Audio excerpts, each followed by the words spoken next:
Good evening and welcome to Biz RoundUp. I'm Tamru Nimsal and we at our television bring you a collection of business highlights. Let's have a look at the headlines. President AKD invites Indian businesses to invest in Sri Lanka. Sri Lanka's manufacturing and services sectors continue to expand. New measures introduced to strengthen the forex market. News in detail. President Anukumara Dissanayake assured Indian Prime Minister Narendra Modi that Sri Lanka would not allow its land to be used in a manner detrimental to India's interests. In a bilateral meeting held at Hyderabad House in New Delhi, Dissanayake emphasized Sri Lanka's commitment to strengthening cooperation with India and reaffirmed the country's support for India. President Dissanayake expressed gratitude for India's assistance during Sri Lanka's economic crisis 2 years ago, which helped the country navigate through a difficult period. He specifically highlighted India's support in debt restructuring process, which played a critical role in stabilizing Sri Lanka's economy. During his meeting with PM Modi, Dissanayake highlighted the importance of safeguarding Sri Lanka's territorial integrity and sovereignty, with Indian Prime Minister offering full support in this regard. During the bilateral discussions, Sri Lanka and India entered into a protocol amending agreement for the evidence of double taxation and the prevention of fiscal evasion with respect to taxes on income. Furthermore, a memorandum of understanding was signed between the National Centre for Good Governance of India and the Sri Lanka Institute for Development Administration on training and capacity building program for civil servants of Sri Lanka.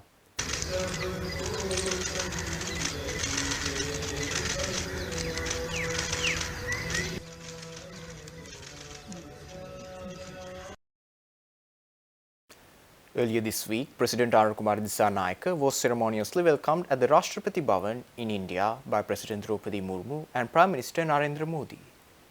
President Dissanayake also held talks with Indian External Affairs Minister Dr. S. Jaishankar and Finance Minister Nirmala Sitharaman. Upon arrival to India, President Dissanayake was received by India's Minister of State for Information and Broadcasting, Dr. S. Murugan, and Indian High Commissioner to Sri Lanka, Santosh Jha, and other officials. Indian media highlighted the visit extensively, with major roundabouts in New Delhi featuring billboards displaying the images of President Dissanayake and Indian Prime Minister Narendra Modi. President Dissanayake is accompanied by Minister of Foreign Affairs, Foreign Employment and Tourism Vijitha Herath, and Minister of Labour and Deputy Minister of Economic Development Professor Anil Jayantha Fernando. Sri Lankan President Anukumara Dissanayake engaged in high-level discussions with Indian leaders during his official visit to India recently. President Dissanayake met with Indian President Draupadi Murmu at Rashtrapati Bhavan in New Delhi. The two leaders exchanged views on strengthening the long-standing Indo-Lanka friendship and emphasized the importance of regional security. Following the discussion, President Murmu hosted a formal dinner reception in honor of President Dissanayake. President Dissanayake also met with Indian Vice President Jagdeep Dhankar, who extended his congratulations on the Sri Lankan leader's historic electoral victory. Discussions between the two leaders focused on strengthening bilateral ties, particularly in economic cooperation, advancements in agriculture, and the promotion of digitalization. President Dissanayake later held talks with Indian Health Minister and Bharatiya Janata Party President Jagat Prakash Nadda. President Anukumara Dissanayake, who was on a 3-day official visit to India, engaged with prominent Indian business leaders at a forum organized by the Confederation of Indian Industry in New Delhi. During the discussion, the President invited Indian entrepreneurs to explore opportunities in the digital economy, tourism, renewable energy, and information technology. The session aimed to strengthen trade and investment ties between the two nations by encouraging Indian businesses to leverage bilateral trade channels and invest in Sri Lanka's growing economy. Indian business representatives expressed keen interest in expanding their footprint in Sri Lanka, while the Sri Lankan government assured its full support to facilitate investments and create a seamless process for potential investors. Sri Lanka's Labour Minister and Economic Development Deputy Minister, Professor Anil Jayantha Fernando, also contributed to the discussion, sharing key insights on the opportunities available in Sri Lanka's economic landscape. Stay tuned. We will return after this short commercial break.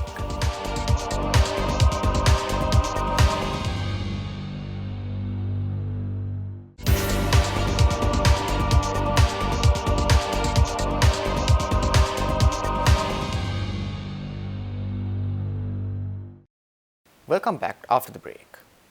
Sri Lanka wrapped up its foreign currency debt restructuring last week with the announcement of the near full acceptance of the new bonds in exchange of the existing foreign currency bonds in default for over 2 years. The Finance Ministry announced that 98% of the investors holding Sri Lanka issued international sovereign bonds offered their consent to swap their existing bonds for new bonds. The new bonds are set to issue on December 20th during the 3-week window opened on November 25 to tender their existing bonds for new bonds which expired on December 12th. Despite the 98% consent for the total value of the bonds in default, a separate report showed that Sri Lanka received only 73% acceptance for its bonds matured in 2022. Hamilton Reserve Bank filed a lawsuit against Sri Lanka after the latter's announcement of the default in 2022, insisting on full payment, but the proceedings were stayed until the exchange was carried out. Sri Lanka is expected to receive $9.5 billion worth of debt relief over the 4-year period with the IMF, 31% decline in the coupon rate to 4.4%, and an extension of the average maturity profile by over 5 years. The agreement passed the 2 critical tests of restoring debt sustainability measured according to the IMF, and also the principle of comparability of treatment by the official bilateral creditors, enabling its passage thus far to its completion. The new bonds consist of $1,678 million worth of past due interest bond and 4 macro-linked bonds and a plain vanilla bond, which together has a value of $9,158 million. The higher the Sri Lanka's GDP performs from the IMF's baseline, Sri Lanka has to pay a higher coupon rate, and also the repayment will also be higher due to the reinstatement of the nominal amount. Sri Lanka's economic recovery gained further momentum in November, with both manufacturing and services activities continuing to expand, supported by year-end seasonal demand, low interest rates, and easing prices. The Purchasing Managers Index for manufacturing stood at 53.3, reflecting continued expansion, though slightly down from 58.1 in October. Meanwhile, the services sector recorded a robust 60.5, rising marginally from 60.3 the previous month. An index value above 50 indicates sectoral growth. The textiles and wearing apparel sector experienced increased new orders, driven by a rise in shipments to major Western markets. This growth coincided with the improvements in export earnings, supported by resilient US consumer demand and easing borrowing costs in Europe. The food and beverage sector also boosted production, while employment and stock purchases expanded in tandem with rising demand. In the services sector, increased lending activities following rate cuts alongside rising loan demand contributed to positive growth. Notably, the accommodation, food and beverage sectors benefited from a surge in tourist arrivals, while wholesale and retail trade activities improved ahead of the festive season despite challenges from adverse weather. Employment in both sectors rose to accommodate growing demand, particularly in preparation for seasonal activities.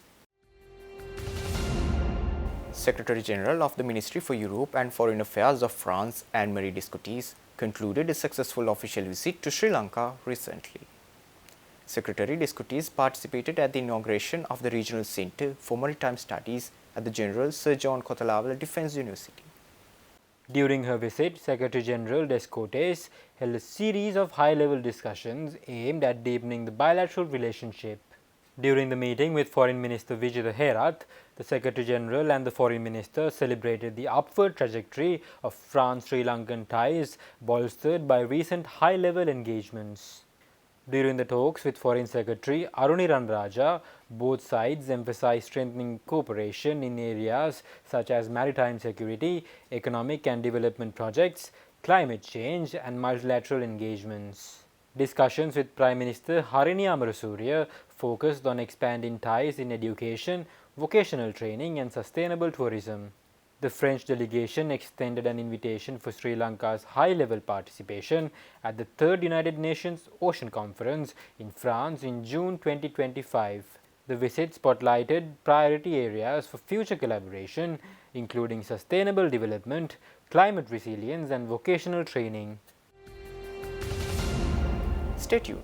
We will return after this short commercial break.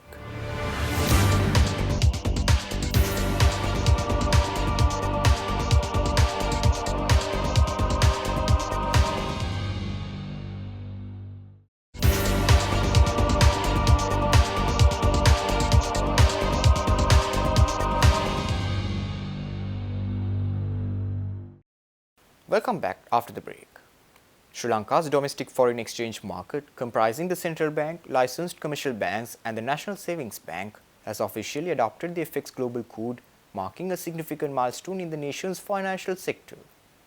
The CBSL emphasized that adopting the FXGC will enhance trust, encourage best practices and improve market cohesion in a statement released to the media recently. The FXGC, developed in 2017 by central banks and market participants from 20 jurisdictions, provides a set of 55 principles designed to promote a robust, fair, liquid and transparent FX market. These principles address critical areas such as ethics and governance, transaction execution, information sharing, risk management and compliance. The adoption of the FXGC reflects a concerted initiative by the CBSL in collaboration with the Sri Lanka Forex Association to align the domestic FX market with international best practices. Sri Lanka tourism will be targeting a remarkable number in tourism arrivals at the end of the year, and the target has almost achieved, said by Sri Lanka Tourism Development Authority Chairman Buddhika Hewawasam.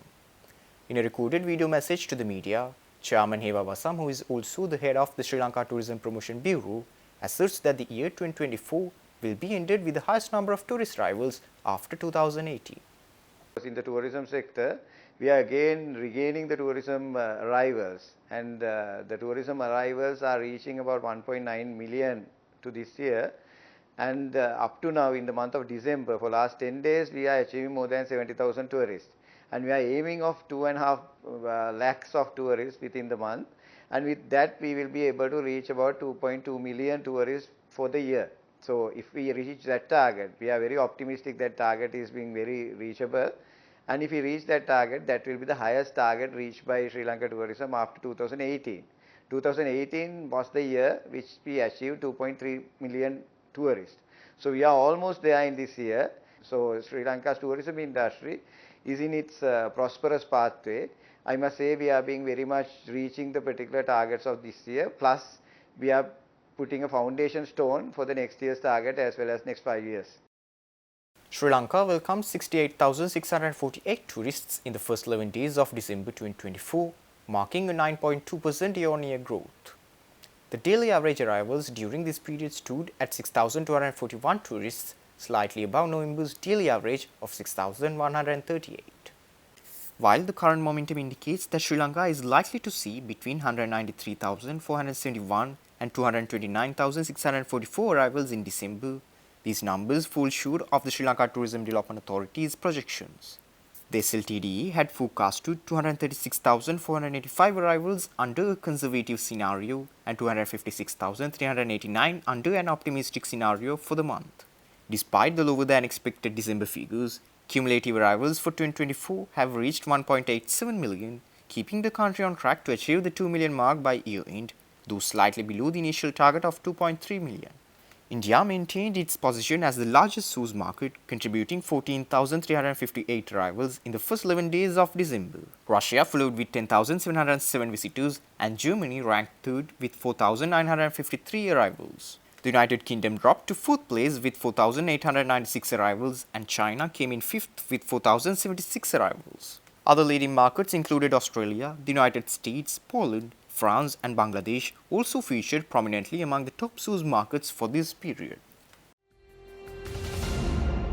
With that, we wind up for today. For this and more, subscribe to our channel on YouTube and follow us on Facebook.